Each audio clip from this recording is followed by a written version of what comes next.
Today we're making my chicken marsala. It's the best one I've ever had. When I go to Italian restaurants, I order it, and it's usually watery and flavorless. This is packed with flavor, made with delicious ingredients. Check us out. You can make it at home too.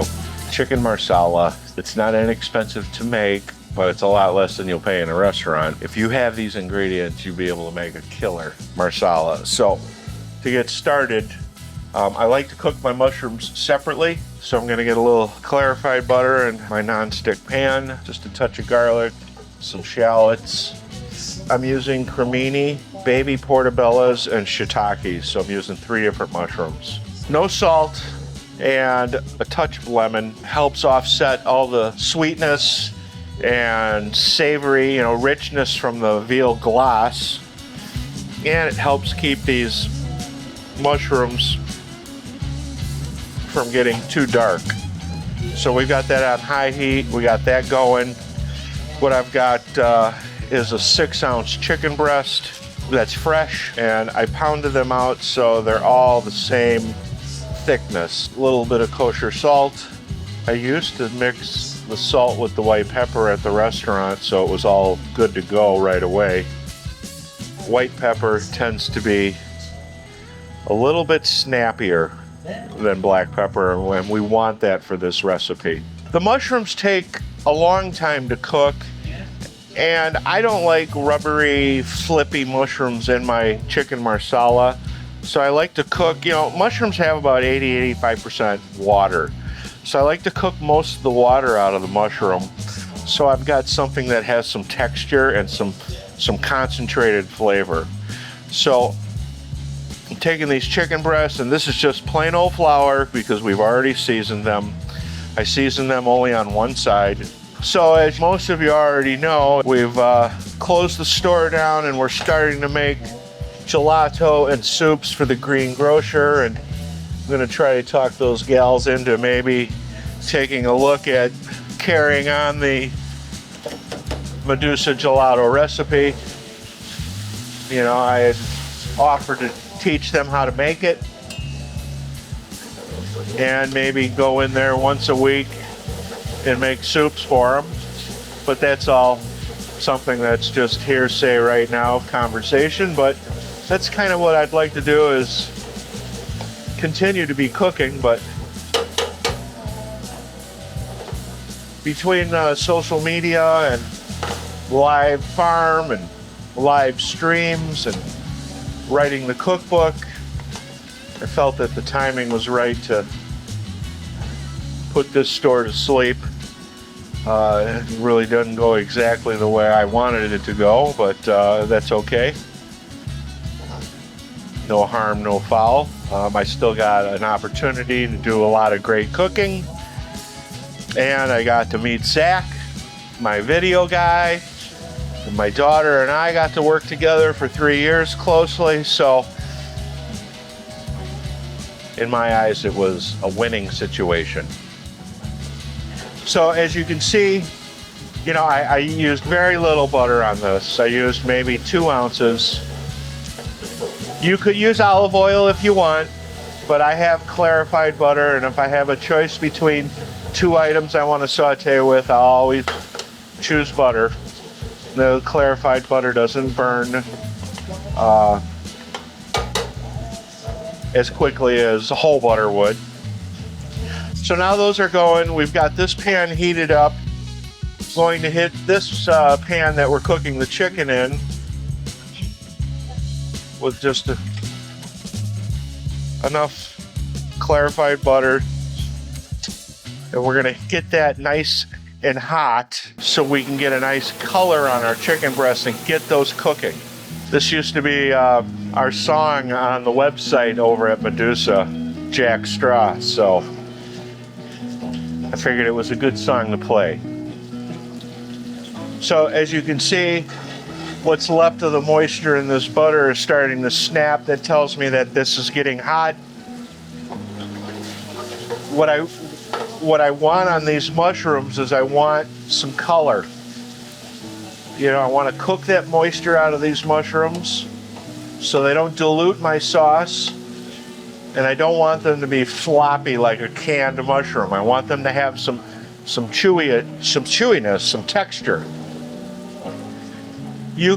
I sliced them, but you can chop them even more a little bit. I think it's a little bit too much like baby food. So people get to see the sliced mushroom and the different mushrooms that you have in there.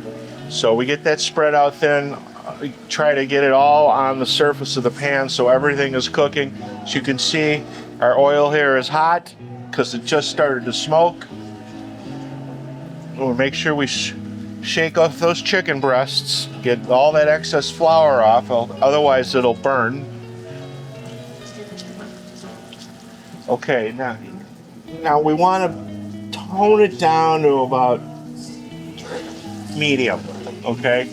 So if we get too hot, the outside is going to brown quicker than the chicken is cooking. You know, chicken marsala is an a la minute dish. It's cooked to order. At the restaurant, we had this dish down to about 6 minutes, but I had my mushrooms already pre-sauteed. You notice, Zach, can you see this? We're starting to get some color on these mushrooms. That's what I'm looking for. Cooking the water out, and I'm starting to get some caramelization of the mushroom itself. So we keep those going. And let's stay patient. Let's get a nice golden brown on that side. That's pretty close. What we're gonna do is we're gonna cook the chicken to about medium rare. Then we're gonna build the sauce. And then we're gonna add the chicken back to the sauce and finish it off. These mushrooms are looking really nice and golden now. Take a look at our chicken breast. I can't stress enough how important it is to use a fresh chicken breast. It won't be dry, it won't be stringy, it'll be moist, juicy, tender. We'll let this go now for about 1.5 to 2 minutes. We'll pull this chicken out and then we'll start building our sauce. These mushrooms really have gotten a lot of nice color, and the saute pan now is starting to get a little bit dry. So once this is completely dry, you know, the mushrooms have absorbed the butter and they're releasing their liquid. One of the things that made the marsala that I made special is because the texture of these mushrooms. You know, if you can do this ahead of time, I'm going to turn that off and let that sit in there now.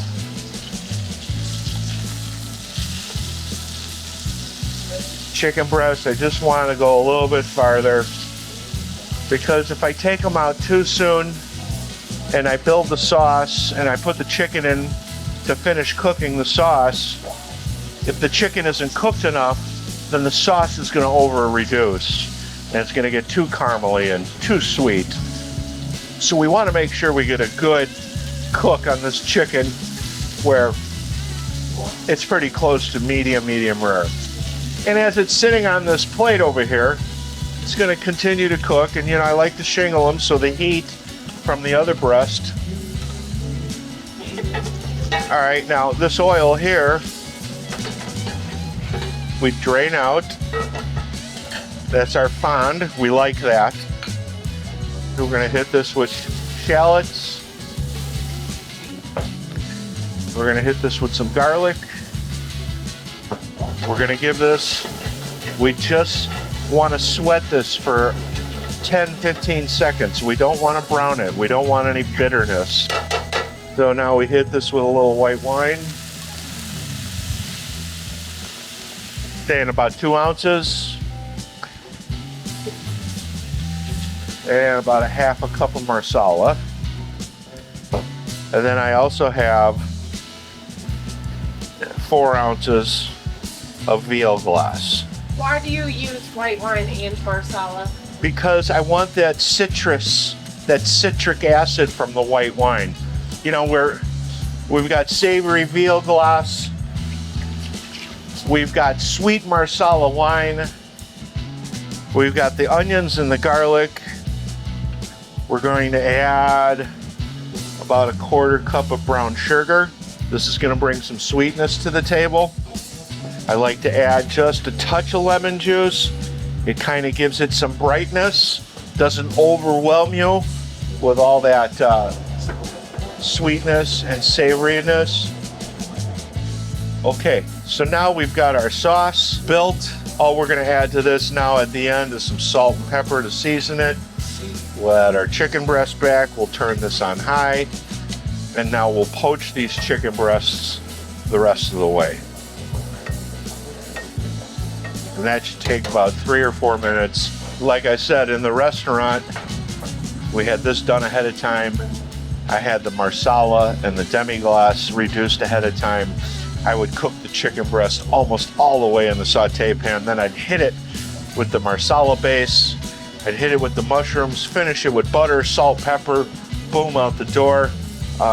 Normally, we sold it on top of pasta or with whipped potatoes. Now, what's gonna happen is the flour on the outside of these chicken breasts is gonna start helping you thicken up the sauce a little bit as well.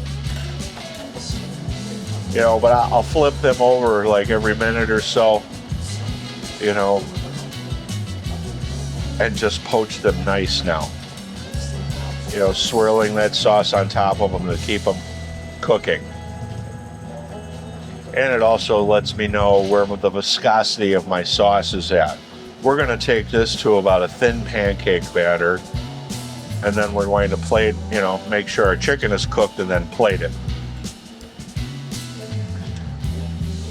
A good egg noodle is good with this. When I made this dish at Cafe Culinary, the servers loved it on top of Alfredo pasta. Now that's really rich, but it was really yummy too. The brown sugar has a little bit more depth. It has that molasses in there. Are you using a light brown sugar? Yeah, I'm using light brown, but you know, you can use light, dark, or regular table sugar. It's just gonna give you a different flavor. You can use a maple sugar. You could use maple sugar, you could use maple syrup, anything to bring just to help that marsala wine, help it get just a little bit to the sweet level. Now, as you can see, these chicken breasts, what I do is I take the tongs and I break it on the underside. That chicken is perfectly cooked. It's just past pink. It's still juicy. Okay, we're gonna get those on our Medusa plates. Now we're gonna bring this sauce back. See how this sauce has gotten thick. Now I used a pound of mushrooms, and for this, I'm gonna use about half of that. So if you're doing measurements, it's a half a pound of mushrooms mixed. But notice how that's getting like light pancake batter. Now for every marsala, I add about 2 to 3 ounces of butter. So I got about 4 or 5 ounces of unsalted butter, cold. And I swirl that in. Why cold? Because it helps emulsify the sauce. It's almost like, well, anytime you do any emulsification, it's very temperature sensitive. Like when you're making hollandaise, you have to add warm butter to the warm eggs. You add cold butter, or if one thing's cold, one thing's hot, it'll break. Now, it's almost melted, I turn it off. So I don't get it too hot, and I continue to swirl. Always taste. Oh my gosh. That's really, you know, I've made thousands of these, so, you know, of course I nailed it. Of course. But I'm telling you, oh my gosh. We take a spoon. And this, like I said, with potatoes, pasta, even a good white rice, this would be delicious. And then I always finish my plates with a fresh herb mix. Today I've got from the garden green onions, dill, basil, cilantro, and Italian parsley. And I'm just going to garnish the top of my marsala with this. All right, look how tender that chicken is. I mean, and juicy. Look at that. That's because it's fresh chicken. Easy, if you know how to make it. That's veal stock that's been reduced by 80%. Veal Glace, I make it. They do sell it in gourmet grocery stores in the freezer section. White pepper gives you a nice little hint of heat. Fresh garlic, shallots, little brown sugar, unsalted butter, chicken marsala. Make this dish, it's delicious. We appreciate the support on YouTube. And we're gonna keep cooking and giving recipes as long as you keep watching. We're bringing delicious to the dinner table. Driving that train. We'll see you next week.